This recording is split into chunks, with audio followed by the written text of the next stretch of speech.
Hey everyone! So it's been a long time since I've posted a video and, you know, hashtag life. Am I right?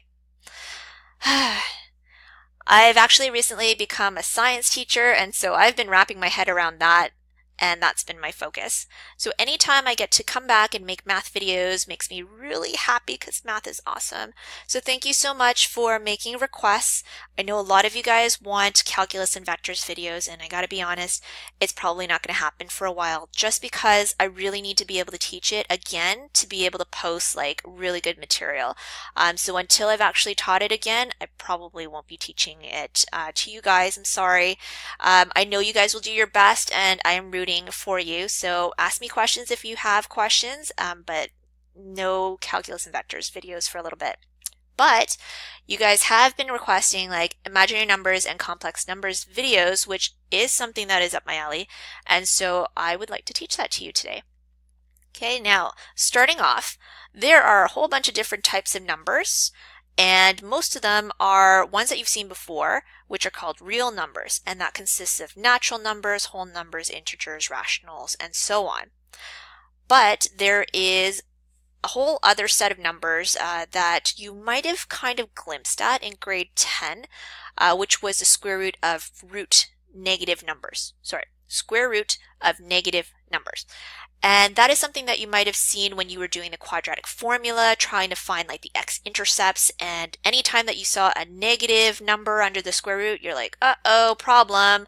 See you later. Does not exist. Okay, well, they kind of do exist, but in imaginary form. All right, so that's going to be what we're talking about today. So I represents specifically square root negative 1, just like pi represents 3.14, blah, blah, blah, blah, blah. Okay? An imaginary number is a multiple of I. So whether it's 1i, pi I, this one is actually square root 2i. Okay, so if it's a multiple of I, it's called an imaginary number. A complex number is where you have that imaginary number, so a multiple of I, but you're adding or subtracting a real number. Okay, so in this case, it's a whole number.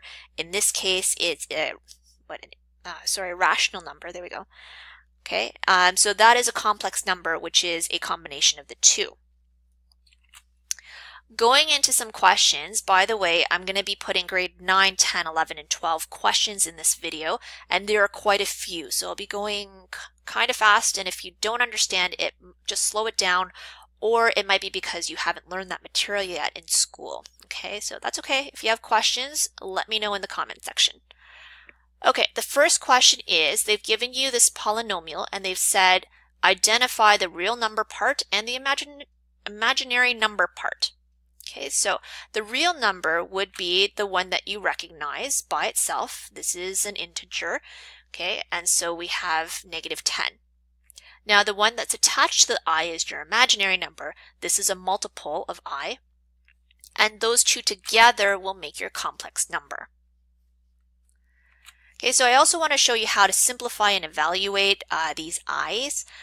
When you evaluate, it means find the answer, like give me what it equals to. So I squared is the same as, since you know I is a root of negative 1, it's just negative 1 root squared. Now in order to figure out what that equals to, what you do is you just go, okay, a square root and a squared are opposite things, so we can just cancel them out, and then your answer would just be negative 1. Okay, so whatever is underneath that. So I squared, when we evaluate it, is negative 1. Let's try I cubed. So I cubed is negative 1 root and then cubed. Okay, so we can't just cancel those out because those are different things, right? So we got to figure out a different way to do that. Now you know that since it's cubed, there are actually 3 of these guys multiplying each other. And I decide to write it like this, where I have 2 of them and then the third one is over here, and they're multiplying because there's no symbol there, right? The reason why I did that is because we already know the answer to this.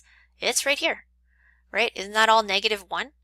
So I can just write this. I can replace this guy with a whole number of negative 1, and I still have the root of negative 1.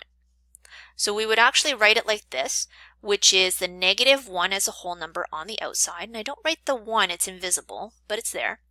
and then the root I'm going to write at the back. Now, this looks super complicated as an answer. So if I could ever take that and like rewrite it as an I, it looks a lot cleaner than the radicals, the square roots. So this would be negative I. And I'm just for this video going to call it standard notation, even though I don't really know if that's what it's called. Like I don't know what the official name is, but it just looks a lot nicer when your answer is in I's instead of a bunch of square roots. Okay.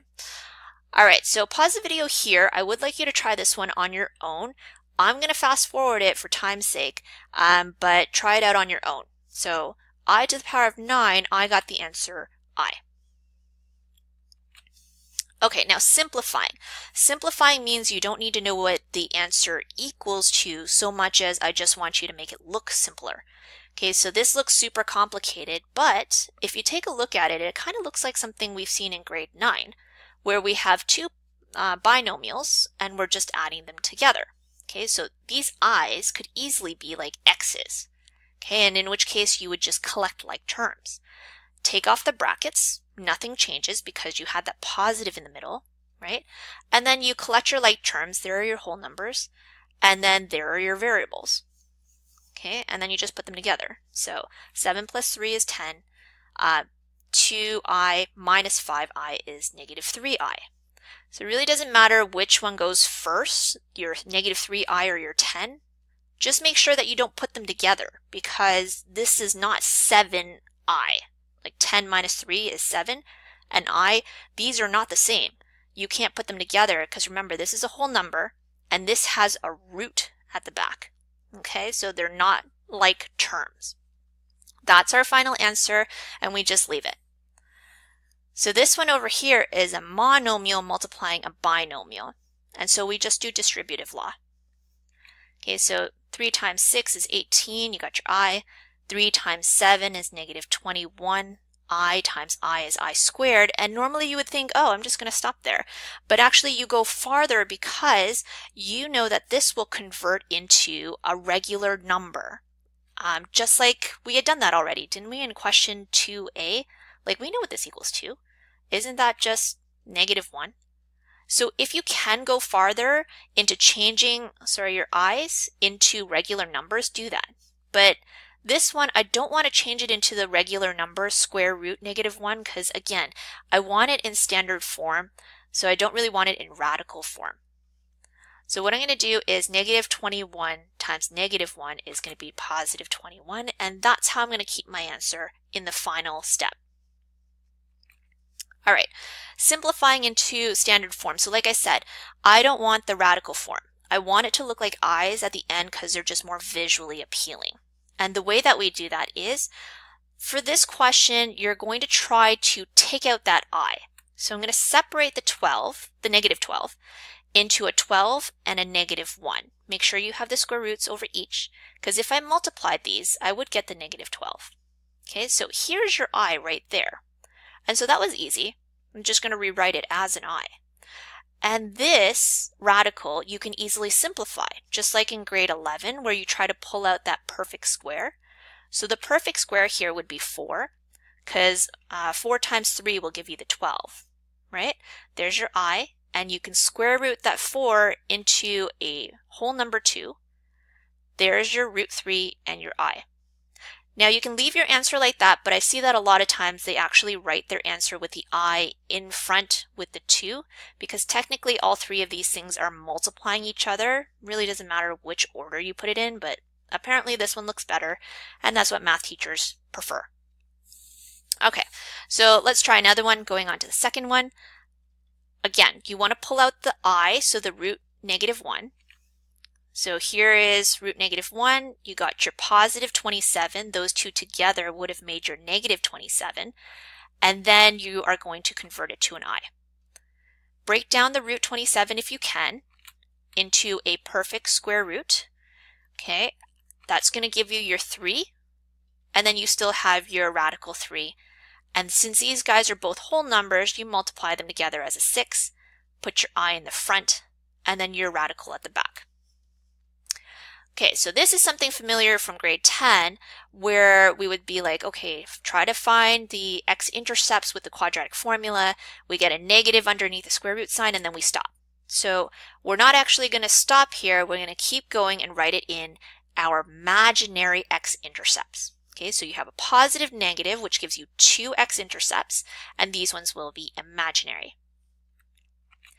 So separate that 144 negative into 144 and your I.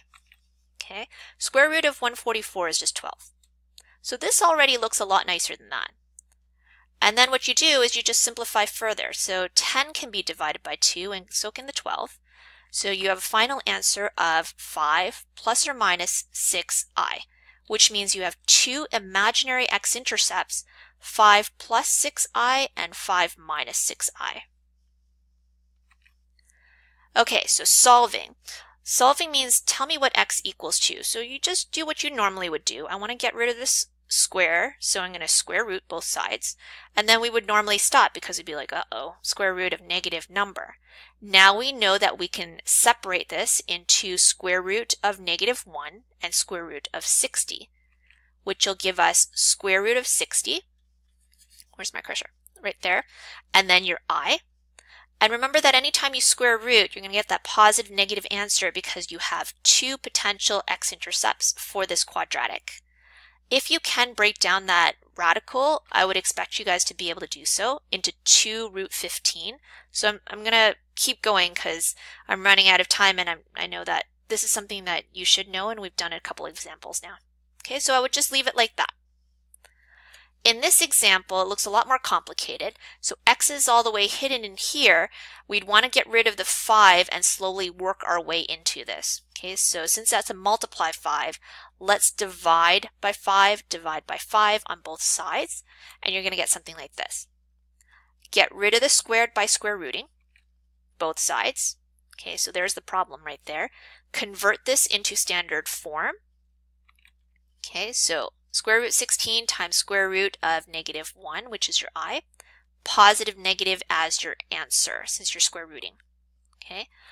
Then we're going to move the 8 over to the other side. It becomes a negative 8. Oh, whoops. Square root 16 first into your positive 4. Then move the negative 8 over. So negative 8 I just put in the front right here. Okay. And the last step is divide everything by 2. So divide that by 2, divide that by 2. So you get negative 4 plus or minus 2i. There are your 2 imaginary x-intercepts for this quadratic. Same thing for this quadratic, 2 imaginary x-intercepts. Okay, so for the last 2 questions, I've actually done all of the work, or I've taken a picture of all the work, and I'm just going to explain it to you. These are grade 12 types of questions. I'm going to do this super fast. If you have some sort of a polynomial here and you want to solve for the x-intercepts, this is a cubic, you're going to have to factor it. Okay, so they want all the real and all the complex solutions. So here is the real one. 3 fits in here in order to get a 0 remainder. And you're going to have to do long division in order to find the other factor. So one answer is 3, and that's why at the very end it's right here. The other answer, you're going to have to do quadratic formula, which is all of this converting to your i's. And again, you get your 2 imaginary x-intercepts, which are this one and this one. Okay, so they just did quadratic formula here. You got a negative root. You pulled out the negative. It became an I. You split up the 27 and so on. Okay, so you get 3, which makes it a cubic, roots.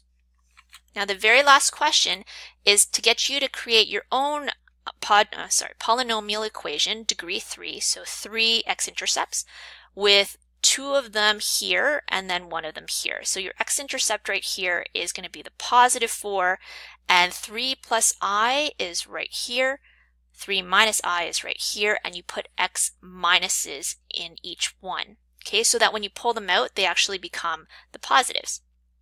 And so since you have your 3, you're going to do FOIL, expand it, simplify, and you get something like this. Now, it's not unique because any multiple of this will be also giving you these 3 roots.